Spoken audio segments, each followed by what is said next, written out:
Hello, and thank you so much for taking the time out to listen. Today, I titled this message, Cold-Blooded Companies. Cold-Blooded Companies. We have some individuals that are battling with all sorts of illness. And unfortunately, companies are not as understanding as they appear to be.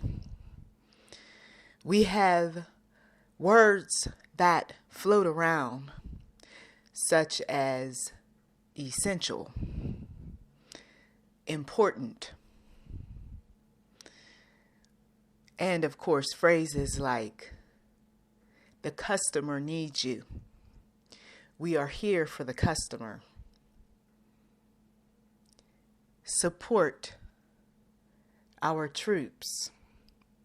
Help those in need. And meanwhile, some of you all have been doing just that. But health woes are slowing you down. And the companies are not understanding at times when you are not on point, when you make mistakes, when you are not bringing in the money that you once did. Some of them are under pressure and they're stressed because they didn't properly plan for times like these. Others, rather than being better workers, they are not stepping it up to the plate, and they're delegating responsibilities at record paces so that they can enjoy time off or time away from their offices. Am I speaking someone's truth? God sees all. I will tell you that being around people who are sick, people who are broke because of the economy taking a dive, they are being tested in ways that they have never been tested before. Some of these individuals do not have a personal faith during these tough times. Say a prayer for them. Some of these other individuals are feeling like God is not listening, even though he is, but folks, once again, wasn't listening when he said save, when he said invest, not in risky stocks, but conservative investments, like a savings account. I will tell you that to be around cold-blooded individuals running cold-blooded companies is disappointing, is frustrating, and some of these individuals aren't the least bit empathetic. Unless you've got tubes up your nose and you are on your last breath, when are you coming back? If they ever let you out of the workplace. Some individuals, we expect you tomorrow, right? Some leaders, I'm going to stay home, so you make sure that you are taking care of the customers. There are those who have been written up, those who have been terminated, those who have been temporarily laid off. Our hearts go out to all of them. We are asking in the spiritual realm for the Lord to heal all of us. Many of us didn't get corona, but we did get exposed to some folks who had common colds, some folks who had symptoms of the flu, pneumonia. And we're asking that the Lord not only heal, but through this tough time, that he will strengthen us mentally, physically, and direct us to where we need to be in terms of employment. Because see, a company will show you who they really are during times like these. You will find out whether God really did call you to that company during times like these. You will also discover that some folks during times like these wasn't ethically, morally responsible, true, righteous, honest. Once again, am I speaking someone's truth? The Lord is our shepherd, right? And when we put him in shepherd status, he will lead us like a shepherd leads sheep to the ways that are good for us, to the paths that lead us in the right direction. It took a plague for some people to wake up. Some of us, we was already woke. Matter of fact, we was even encouraging some people, stay woke, stay woke. Something's about to go down. I can feel it. Stay woke. Don't sleep, my brother. Don't sleep, my sister. They up to something.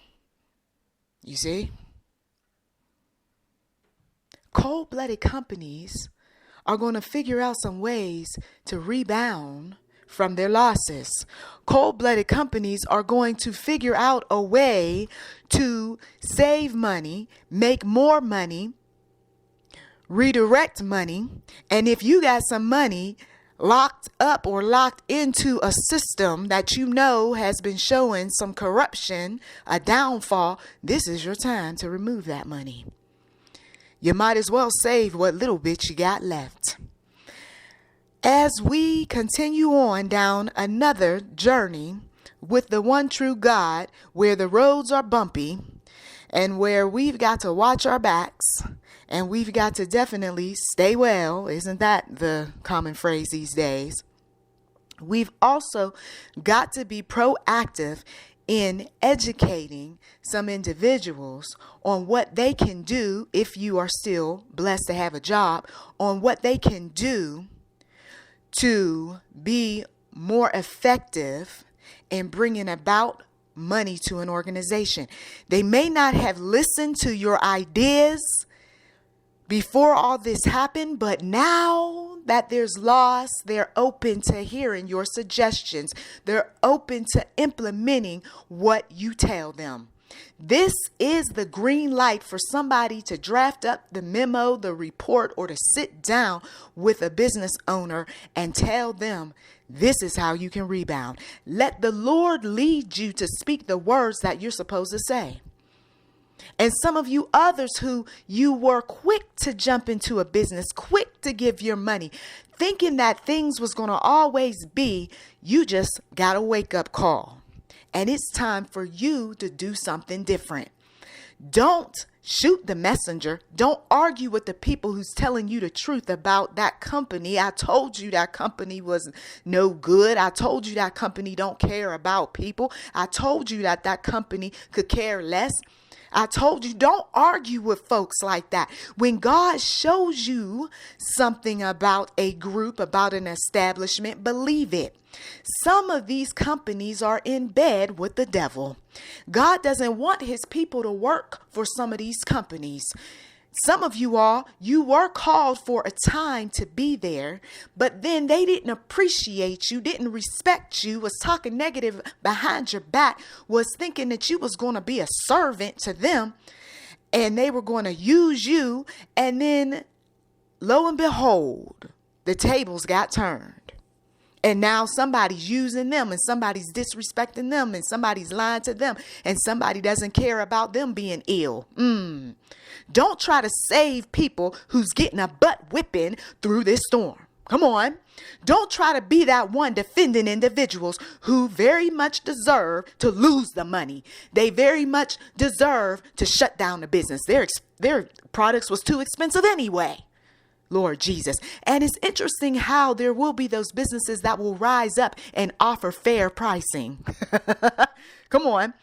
While those other ones that were greedy, I had a message about that I posted not that long ago. Those greedy folk, oh, Lord Jesus is making an example out of them.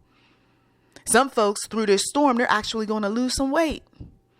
They're actually going to do the things that they were supposed to be doing. And so you don't have to work for the cold-blooded company, because now you got a workout that you need to focus on in the meantime while you collect a check. You can start planning where you want to move your family now that you got some time on your hand. Come on, somebody needs to stop just crying and being upset and taking their anger out on their relatives and their children because they lost. Instead, you look at the positive and you work your plan. You don't keep talking about what they did to me, You got bills to pay. You should be looking for another job. Some folks, they know their job is about to end, but they don't want to face it. So they're not going to be properly prepared when they say we're cutting the labor force by 50%. We've got to make money. I'm sure you understand. Lord Jesus, that's going to be cutting for some individuals. We thought that we had enough money, but we don't. So we regret to inform you. And where is God in all of this? God just wants to hear from somebody. Real simple. Well, what am I supposed to say? You're supposed to carry your burdens over to him. Every burden, the person who is nagging you about what kind of job you're going to get next, you got to carry that burden. Children want this and children want that. You got to carry that burden. The company doesn't want me anymore. You got to carry that burden. I lost my retirement savings. You got to carry that burden. I don't know if I'm going to be healed sooner rather than later to return to the company. Carry the burdens. Hand them over, the Lord says, and I will give you rest. Some folks, you were working so hard for so long that this is a time for you to rest. Some of you all were complaining about your job time and time again. And I hate to be the messenger of bad news, but you know, when you show that you're ungrateful, you see, once again, tough times are that wake-up call for some folks to go, oh, now I see. Yes, now you see. So this is just one of those messages, food for thought, a word to encourage and a word to get some folks off their butts doing what they need to do. Everything that you wanted to do while you were driving to work, you can get done now. Everything that you said you wanted to see and the things you wanted to do, you can do it now. I thank the one true God for a message to inspire. Be renewed in mind, body, and spirit. Spend more time with the Lord. This is a time that you can pray, a time that you can read your word, listen to your word. This is a time where you can pick up a righteous hobby, something that you had put off a long time ago. This is a time for you to kick some habits, some bad habits. This is a time for you to pick up the phone and call some people that you haven't talked to in a while that refresh you. This is a time for some folks to write a letter and put it in the mail. This is a time for some folks to pick up the needle and the thread and just create something beautiful. I know some folks almost fell out their chair when I said needle.